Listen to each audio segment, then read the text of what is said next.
All right. I haven't heard anything follow us. We should even turn that light off, too. All right. Anything that's going to attract attention to us.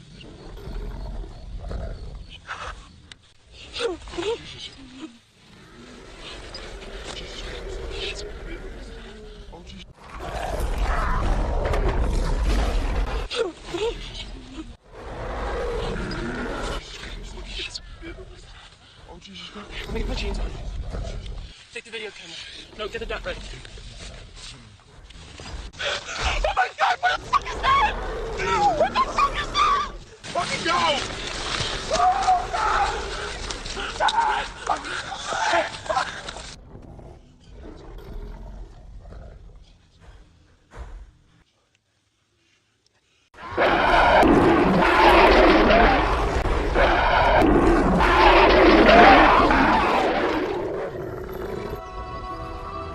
Perhaps werewolves are simply a reminder that there is a beast within us all, and a warning of what might happen if that beast is unleashed. In the French city of Bordeaux, the violent death of a local man led police to uncover a story worthy of any horror writer. A 28-year-old man was arrested, and when questioned, did little to deny his part in the murder. But what set this case apart was the reason he gave for the killing. Because the man claimed the murder happened just after he transformed into a werewolf. Si je regarde dans un miroir, je peux voir la transformation. Je sens des poils pousser partout sur moi. Mes dents commencent à pousser. Michel Benazek was the forensic psychiatrist who questioned the self-confessed werewolf. He believes he can turn into a werewolf, and when he does, he becomes very violent and wants to bite and hit people and drink their blood. Je satisfais mon désir en allant visiter des abattoirs, en buvant le sang des chevaux alors qu'il était encore chaud. Mais je préfère le sang humain.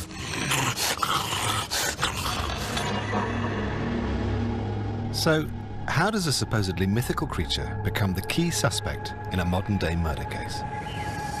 I need to find out how the werewolf story all began.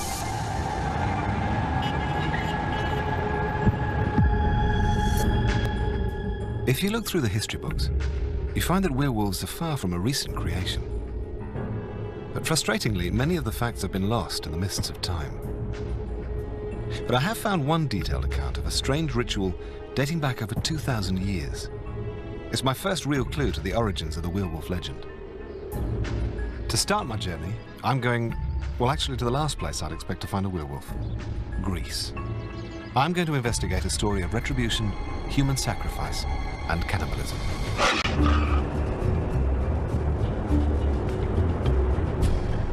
I've come to Greece to explore a 2,000-year-old account of werewolves. The account clearly details a ceremony of human sacrifice that culminated in a person transforming into a wolf. The legend even goes so far as to give an exact location for the site of the sacrificial altar, Mount Lycaon, deep in the heart of the Peloponnese, about 200 kilometers southwest of Athens.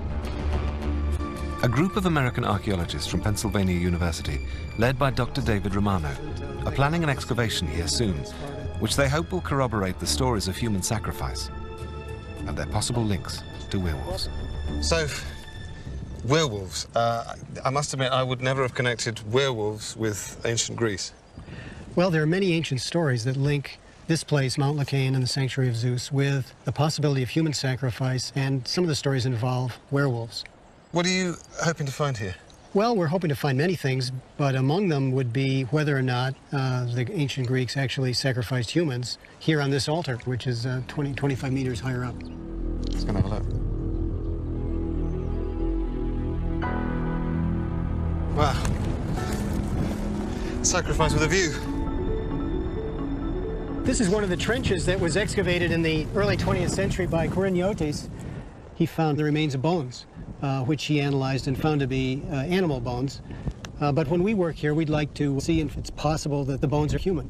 And if they are human bones, how does that relate to werewolves? Well, the story that's recounted a number of times in antiquity is that if a human being ate of human flesh from a human sacrifice, then he would be turned into a werewolf for 9 years. And it would take 9 years of not eating human flesh for him to become human again. Otherwise he stays as a wolf. That's the story. How would you say all these ancient myths found their way into popular culture? How did the werewolf make its way into the werewolf we know now? Well, the stories were told and retold in antiquity, and in fact we have a summary of the story told to us by Augustine in the 4th or 5th century AD, in which he recounts these various aspects of the Lycaean story, and it may be from that date that Christianity picked up the story. There is little doubt that something strange went on here. Were there really werewolves here? Or were they simply a way for the ancient Greeks to discourage the practice of human sacrifice? Whatever the case, the story of Mount Lycaean shows just how far back the legend of the werewolf dates, just how early on they became a part of our culture.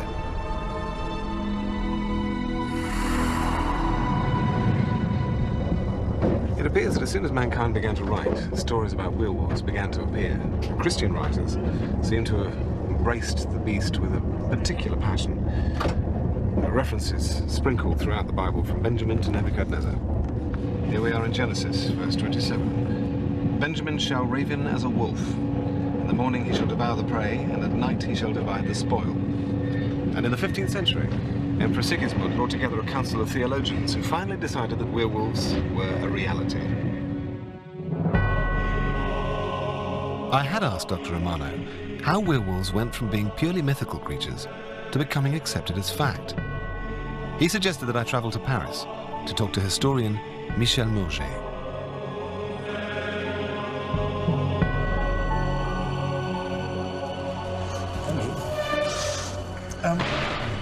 When I started looking into werewolves, I thought, as I believe most people do, that werewolves, of all the monsters, was very much a Hollywood myth. But I believe that you have evidence that people were convinced transformation into a wolf was a reality.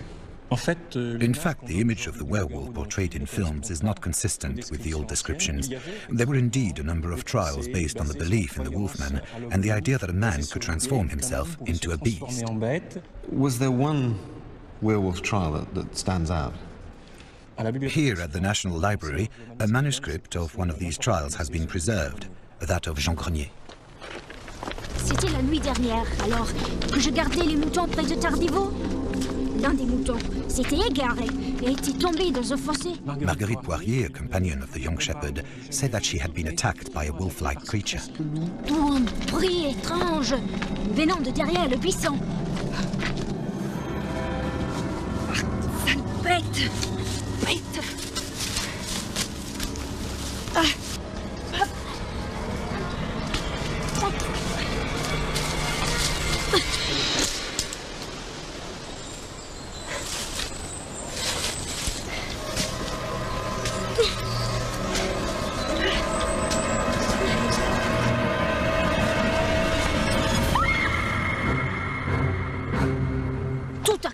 J'ai été frappée de derrière et précipitée au sol. D'abord, j'ai pensé que c'était un chien, alors je lui donnais un coup de bâton. Tout ce que je pouvais faire, c'était le frapper encore et le plus fort possible. Enfin, il a reculé, mais il ne n'est pas parti. Il a resté, me regarder, attendre.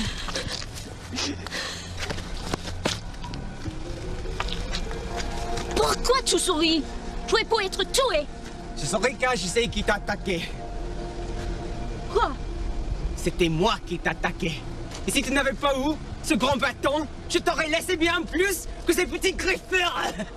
Je t'aurais déchiré le cou comme je l'ai fait avec cette petite fille goûteuse de la crinière. Grenier had a great deal to say for himself and told them at great length how he could transform himself into a wolf.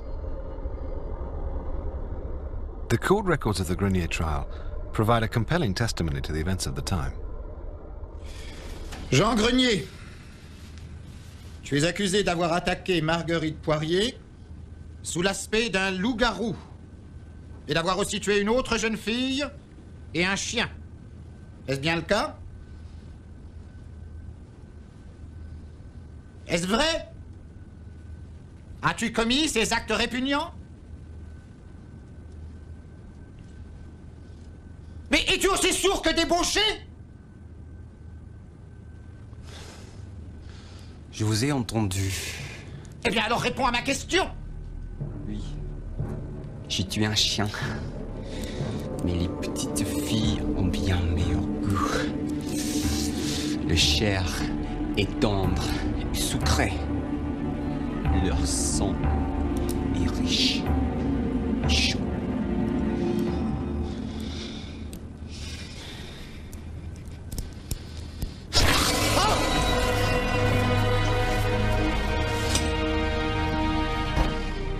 Did they find bodies?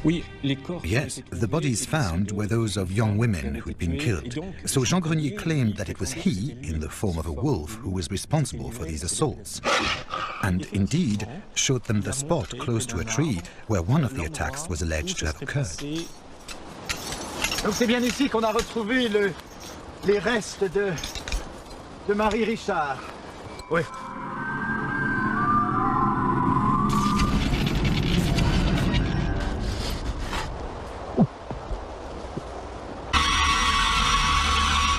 Pourtant, on a retrouvé sa robe, boutonnée, pliée, intacte.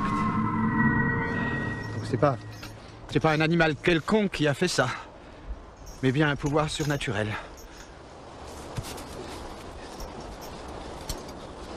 C'est toi qui as fait ça?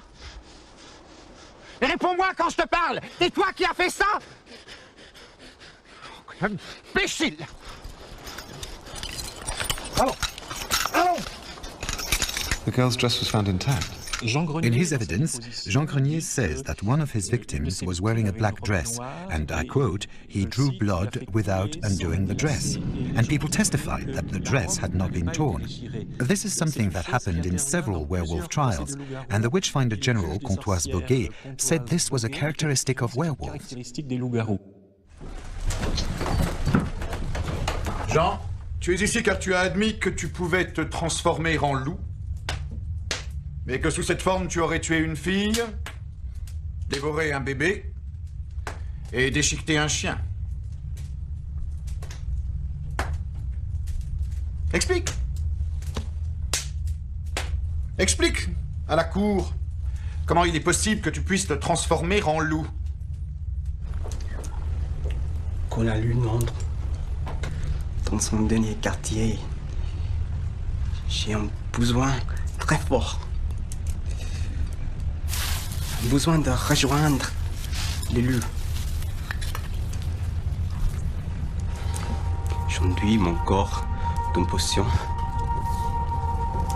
Je mets ma carte de loup.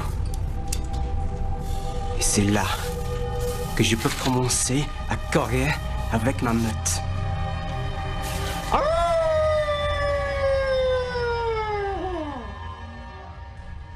Et que fais-tu avec ta meute? Nous chassons, nous tuons, nous dévorons. Alors, où as-tu trouvé cette potion et cette peau de loup? C'était il y a quelques années. J'étais dans le bois.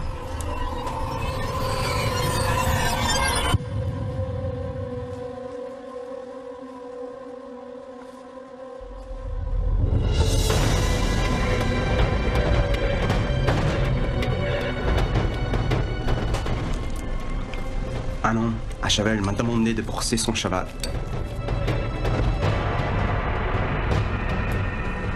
Il m'a dit qu'il me payerait, me donnerait du vin quand j'avais fini de brosser son cheval.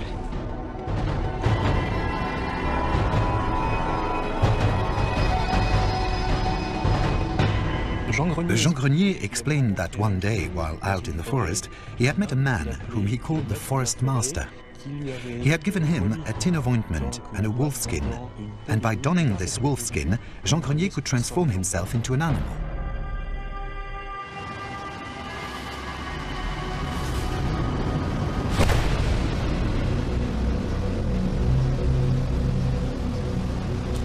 Il m'a dit qu'il était le seigneur de la forêt et que j'étais son serviteur. Et que je saurais que faire quand l'heure arrive. Oh, mais enfin, mon garçon, es-tu seulement conscient de ce que tu es en train de dire?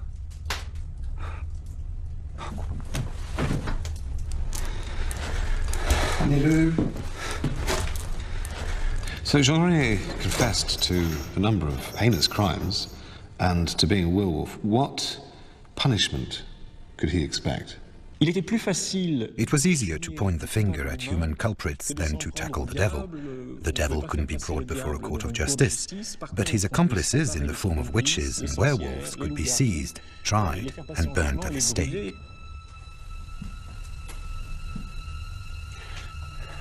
Il ne fait aucun doute que plusieurs meurtres sanguinaires ont eu lieu. En tenant compte des preuves indiscutables, il est clair que tu souffres de délire et d'illusions diaboliques. Alors la seule façon d'arrêter le diable, le malin, mon garçon, c'est la mort.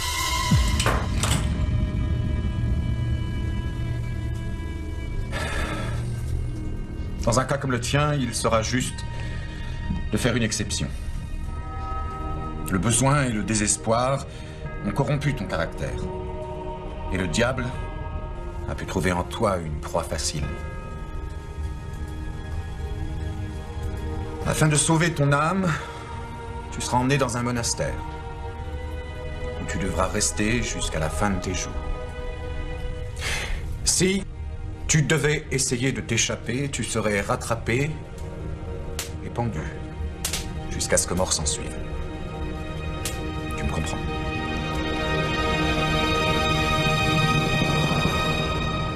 So why were they so lenient with Jean Grenier? The judges felt it was too risky to sentence him to death. Rather, they chose to hand him over to the religious authorities, in this case the Franciscans, to raise him and rehabilitate him rather than condemn him to the stake. Was Jean Grenier the most notorious werewolf case in France? The Grenier affair with its strange, evil beast was not the last of its kind to occur in France. During the 18th century, the Gévaudan affair exploded with, once again, according to witnesses, a weird and fantastic beast.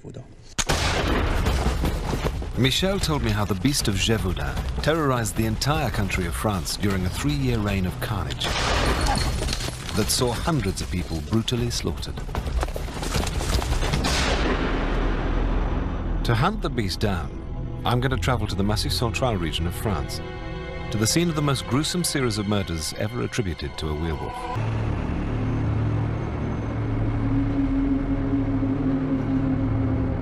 In order to find out more about the most devastating attack ever attributed to a werewolf, I've come to the quiet village of Soug to meet the local werewolf expert, Jean Richard.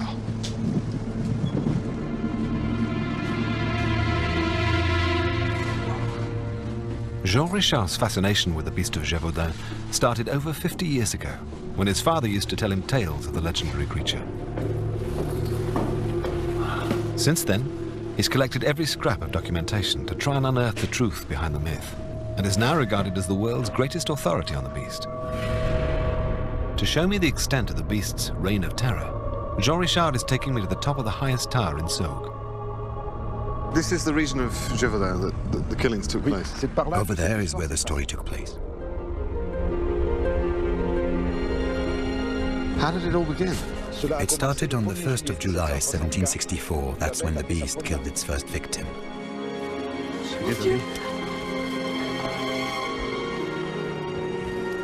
In 3 years, it killed at least 100 people who were ripped apart and had their heads cut off. It was something truly terrible.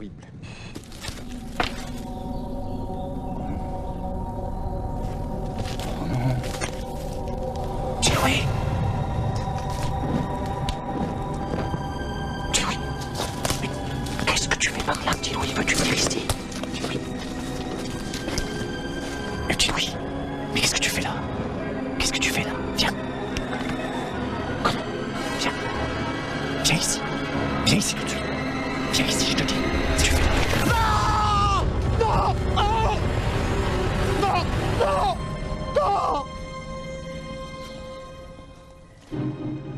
Jean Richard told me that the beast's deadly reputation became so widespread throughout the Massif Central region of France that even the king, Louis XV, became involved. He offered a reward of £6,000, that's more than £500,000 today, for the body of the monster.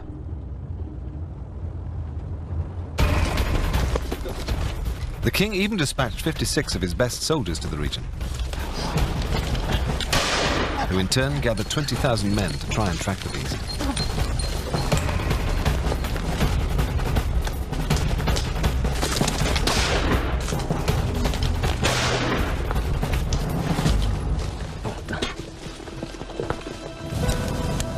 Despite the near obliteration of the wolf population, the mysterious killings continued.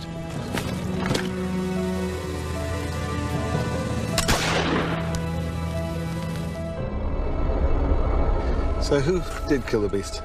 It was Jean Chastel. He came here to Notre-Dame-des-Tours on a pilgrimage, where he melted 3 silver medals to make bullets.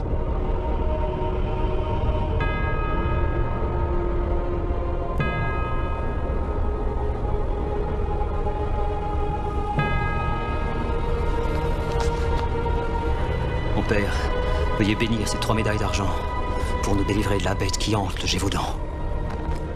According to Jean Richard, this story of Chastel melting medals to make his ammunition is the first written account of silver bullets being used against werewolves. Merci, mon père.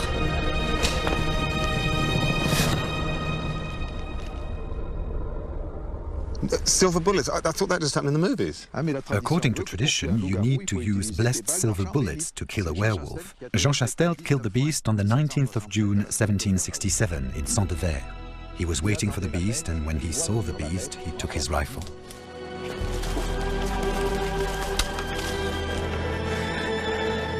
Mon Dieu, qu'il est ma main. Bête, tu ne tueras plus. And that's the way the beast of Gévaudan died.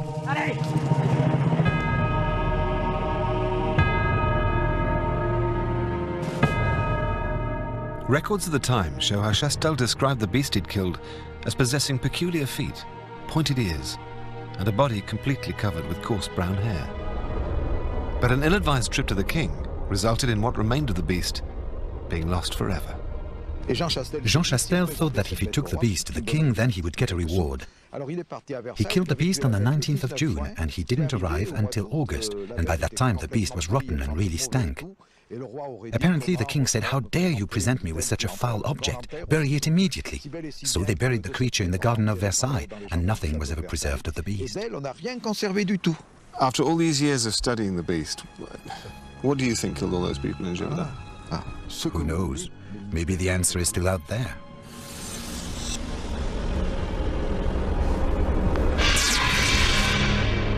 Jean Grenier, the beast of Gévaudan. There's no doubt that the people who witnessed these cases genuinely believed they'd seen something so extraordinary that it could only be explained as a werewolf. There are too many cases over too many years for it to simply be mass hysteria. But in this age of scientific enlightenment, is there perhaps a more rational way to explain the mystery of the werewolf? In order to try and uncover the truth, I'm going to get up close and personal with the beast at the heart of the legend. C'est du porc aujourd'hui.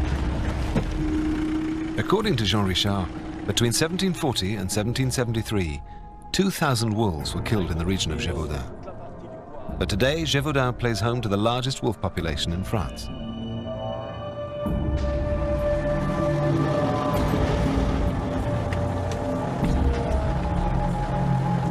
Là, il y avait du porc tout à l'heure, mais on a aussi du mouton. Hein. Il y a eu aussi du mouton, là il y a du bœuf. People of Gévaudan were convinced that it was a werewolf that was at the heart of the killings. Could it simply have been a wolf? It couldn't have been wolves. Peasants in those days were used to seeing wolves, alive or dead. They knew how to recognize a wolf. And if wolves were so aggressive and dangerous, then children wouldn't have been allowed to go out on their own and look after sheep. They talked about a beast because they couldn't recognize the animal. So is there any scenario in which a wolf would attack a human being? A healthy wolf will never be aggressive to man. The only time would be if a wolf is suffering from rabies. Sylvain told me that wolves, like dogs, contract canine rabies, usually when other infected animals bite them. The symptoms of rabies vary dramatically. From dumb rabies, where wild wolves develop a drooping head, paralyzed hind limbs, and lose their fear of humans, to furious rabies, where an infected wolf will gnaw and bite its own limbs and become so aggressive it'll attack anything, including humans. So might rabies be a possible candidate as an explanation for the beast of Gévaudan? It is not possible that the beast of Gévaudan was one wolf or several wolves suffering from rabies during those 3 years. You must bear in mind that a beast suffering from rabies can only live for 9 days and couldn't have survived for 3 years. But most of all, something that I think is really important is that none of the victims attacked by the beast developed symptoms of rabies. Well, if it wasn't rabid wolves, what might have killed all those people in Gévaudan? I think that the answer to this story lies within man. I am sure wolves are innocent in this case. So, if sightings of werewolves can't entirely be explained away as wolves, can science provide a human culprit? I've come back to Paris, to the Dupuytren Medical Museum, to meet Professor Rodney Dauber. He's a trichologist, an expert in hair growth, and I'm hoping he'll throw some light on the possibility. I'm trying to find out more about werewolves. And so far, there isn't sufficient explanation by just blaming everything on wolves, per se. It keeps coming back to the human factor. Is there a set of circumstances under which humans could be involved? There's some reason that someone might have thought it was a human. Oh yes, many different ways of trying to explain it medically through humans, but the commonest one that's been done over hundreds of years is the people who are occasionally born with incredible excessive hair, that we use this word hypertrichosis. These are pictures from the late 20th century. This is a particular one from Guadalajara, an 8-year-old child, and you can imagine a context in a village or a country somewhere where that would be very much a werewolf phenomenon. Yeah. And you can note how much the head and neck in that particular type is much worse than the body. So would hypertrichosis have been more common, say, 200 or 300 years ago? I think as it was seen, yes. There were probably a lot more congenital abnormalities that reached the light of day. Would there be any evidence of hypertrichosis in the 1600s, 1700s? Going back through literature from that era, very much so. But of course there's a very famous 16th century picture showing that very clearly. Professor Dauber described how one of the earliest documented cases of hypertrichosis was Petrus Gonsalves and his children, whose portrait became renowned throughout Europe. How do you think they would have viewed it then? Well, they'd have viewed these people as freaks, and at that time they'd have been considered as from the devil. Now, Jean Grenier was described as being diminutive, having brown skin. He kept saying that that was the wolf's coat that he had. Would that have any bearing on the hypertrichosis? Yes, it would fit with the complexity of the story, where hypertrichosis mixes in with other faults in the body's development. People who are malnourished very frequently get browner skin. And if you lose a lot of weight with malnourishment, it's almost the routine to end up with downy hair growing all over the place. Bearing in mind, if you saw a lot of hair on a child, you'd find that very abnormal and fearsome in that context. So limited diet in the 16th, 17th century might be a factor? Might well be, yes. Given all these scientific explanations for werewolves, would you say werewolves are a thing of the past? Not entirely, because we know there are many parts of the world where you can imagine the werewolf phenomenon possibly still existing, because congenital faults will still exist where there isn't modern medicine. And malnutrition still exists. And if they have particular types of malnutrition and they're not getting medical treatment, it's still quite likely that there are people out there that are considered in the same context as the werewolf story of 200 or 300 years ago.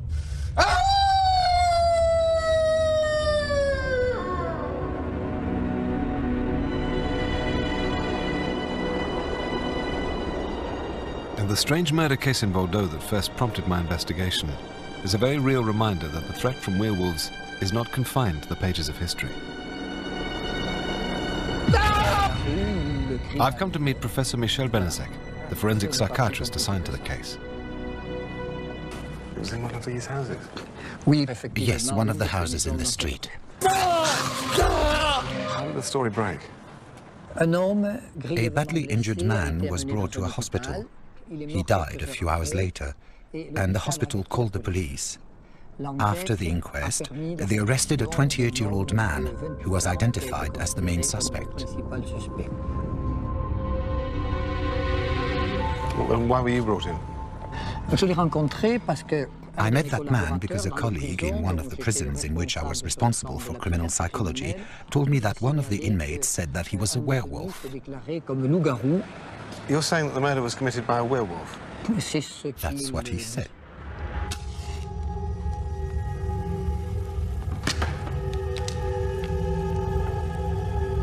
So, as police psychiatrist, you were brought in to interview the killer. What did he say? He said it was after a drinking session that a fight started and finished badly. On buvait toute la journée. On savait plus trop ce qui se passait. T'es mignon quand tu rigoles, toi. Ouais, c'est gentil, mais je ris pas assez souvent, je suis trop sérieux. On est bien bourré, hein. Ah ouais. Tu trouves pas? On se marre, tu trouves pas? On rigole bien, non? So what was the first thing he said about becoming a wolf? He said to me that, like wolves, he was really attracted to blood. Le problème, c'est le sang. Dès que j'en vois, j'ai envie de l'avaler, de le boire. Je satisfais mon désir en allant visiter des abattoirs, en buvant le sang des chevaux, alors qu'il est encore chaud.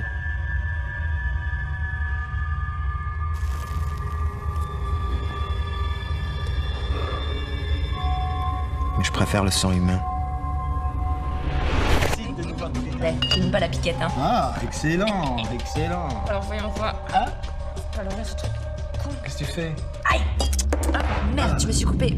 Ah, bah elle est con. De mur. Du sang. Regarde, moi aussi, regarde. Non mais arrête, toi, mais... Ah, écoute, calme-toi. Qu'est-ce qu'il y a? Mais t'aimes bien ça. Non, je te fais pas mal, là. Si, tu te fais mal. Ah, tu... Embrasse-moi. Non. Ça l'exciter, embrasse-moi. Quoi? Oh. Écoute, tu commences à me faire mal. Quoi? Je te fais pas mal, je te caresse. Tu me dis quelque chose, Je te caresse la nuque, je te caresse la nuque. Mais écoute, s'il arrive pas. Mais oui, mais là, t'as pas envie d'être avec un connard pareil. Connard pédé.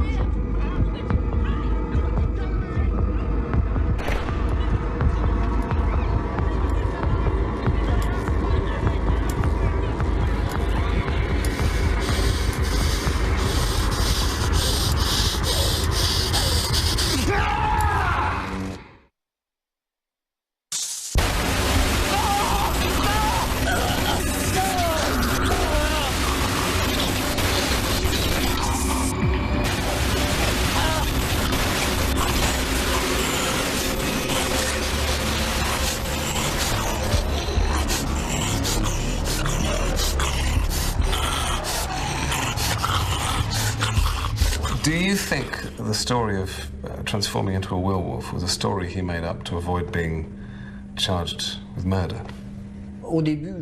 Initially, I was wary about making a diagnosis, but after a long period of observation, I came to the conclusion that he was suffering from the condition of lycanthropy.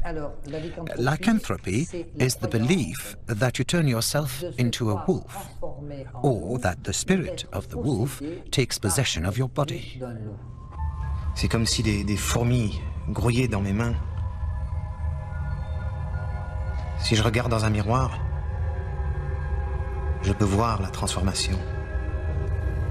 Mes yeux fixes, droit devant. Mes pupilles commencent à se dilater. Je sens des poils pousser partout sur moi. Mes dents commencent à pousser. And whatever happened to the werewolf of Bordeaux? That's the big question. In 1989, the French city of Bordeaux witnessed the brutal death of a 52-year-old man. A local man confessed to the killing, but it was the reason he gave for committing the murder that made the case exceptional.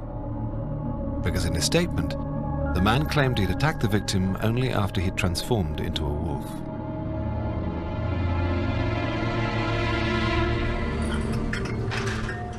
Michel Benezek was a police psychiatrist brought in to question the modern-day werewolf. It is here in this cell that the criminal sat during his sentencing. So what happened in the court case? Was he found guilty? Yes, he was condemned, and from what I can remember, he was sentenced to serve 7 to 10 years imprisonment. So, if he had a psychiatric condition, was there a treatment that might have helped him? Of course, there are many treatments for such mental diseases, but the criminal always refused to take them throughout his time in the Bordeaux prison and until his release. Did he always maintain his belief that he was a werewolf? Yes. While he was in the prison, he was always convinced that he was a werewolf. What happened to him? He is now at large. So, out there's a convicted killer who believes he's a werewolf, loose on the streets. Yes, it's possible.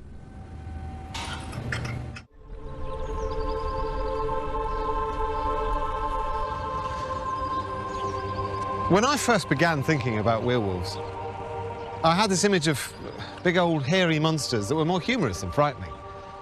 But as I've explored the history and the mythology surrounding werewolves, I've come to realize that that's because the werewolf legend has been hijacked by the movie industry.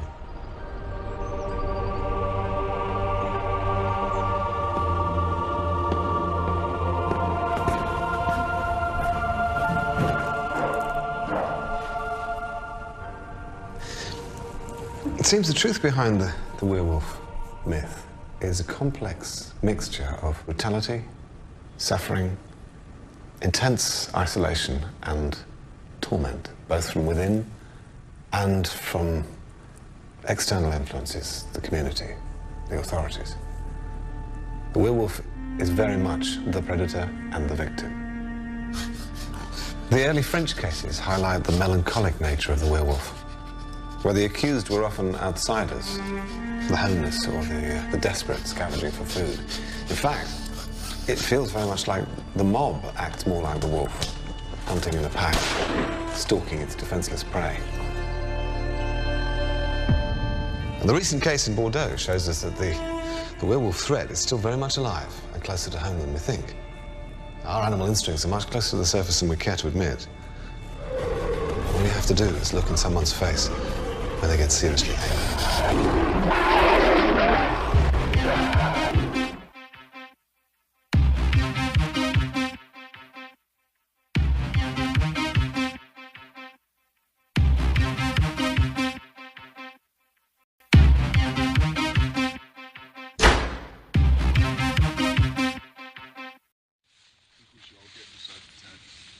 All right. I haven't heard anything follow us. We should even turn that light off, too. All right. Anything that's going to attract attention to us at this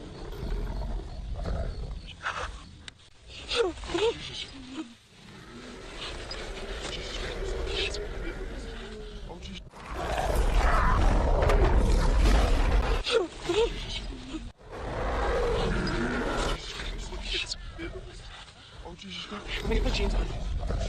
Take the video camera. No, get the dot ready. Oh my God, what the fuck is that? What the fuck is that? Fucking go! Oh God! God! Fuck!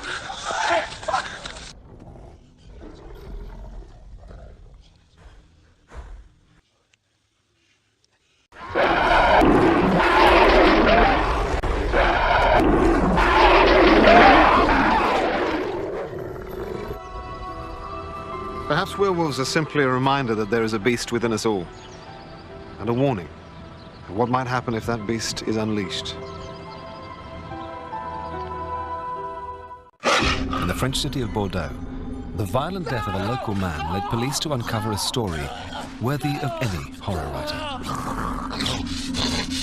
A 28-year-old man was arrested, and when questioned, did little to deny his part in the murder. But what set this case apart was the reason he gave for the killing. Because the man claimed the murder happened just after he transformed into a werewolf. Si je regarde dans un miroir, je vous vois avec transformation. Je sens des poils pousser partout sur moi. Mes dents commencent à pousser. Michel Benezek was a forensic psychiatrist who questioned the self-confessed werewolf. He believes he can turn into a werewolf, and when he does, he becomes very violent and wants to bite and hit people and drink their blood. Je satisfais mon désir en allant visiter des abattoirs, en buvant le sang des chevaux alors qu'il est encore chaud. Je préfère le sang humain.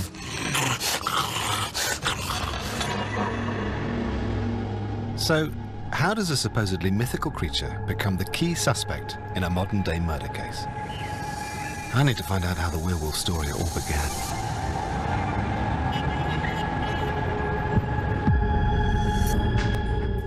If you look through the history books, you find that werewolves are far from a recent creation. But frustratingly, many of the facts have been lost in the mists of time. But I have found one detailed account of a strange ritual dating back over 2,000 years. It's my first real clue to the origins of the werewolf legend. To start my journey, I'm going, well, actually to the last place I'd expect to find a werewolf, Greece. I'm going to investigate a story of retribution, human sacrifice, and cannibalism.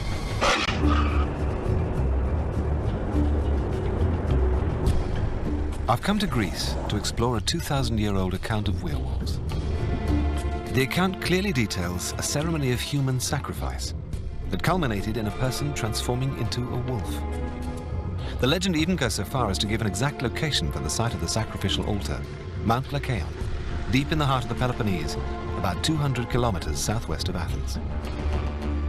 A group of American archaeologists from Pennsylvania University, led by Dr. David Romano, are planning an excavation here soon, which they hope will corroborate the stories of human sacrifice and their possible links to werewolves. So, werewolves. I must admit, I would never have connected werewolves with ancient Greece. Well, there are many ancient stories that link this place, Mount Lycaon and the Sanctuary of Zeus, with the possibility of human sacrifice, and some of the stories involve werewolves. What are you hoping to find here? Well, we're hoping to find many things, but among them would be whether or not the ancient Greeks actually sacrificed humans here on this altar, which is 25 meters higher up. Let's go and have a look. Wow. Sacrifice with a view. This is one of the trenches that was excavated in the early 20th century by Koriniotes. He found the remains of bones, which he analyzed and found to be animal bones. But when we work here, we'd like to see if it's possible that the bones are human. And if they are human bones, how does that relate to werewolves? Well, the story that's recounted a number of times in antiquity is that if a human being ate of human flesh from a human sacrifice, then he would be turned into a werewolf for 9 years. And it would take 9 years of not eating human flesh for him to become human again. Otherwise he stays as a wolf. That's the story. How would you say all these ancient myths found their way into popular culture? How did the werewolf make its way into the werewolf we know now? Well, the stories were told and retold in antiquity, and in fact we have a summary of the story told to us by Augustine in the 4th or 5th century AD, in which he recounts these various aspects of the Lycaean story, and it may be from that date that Christianity picked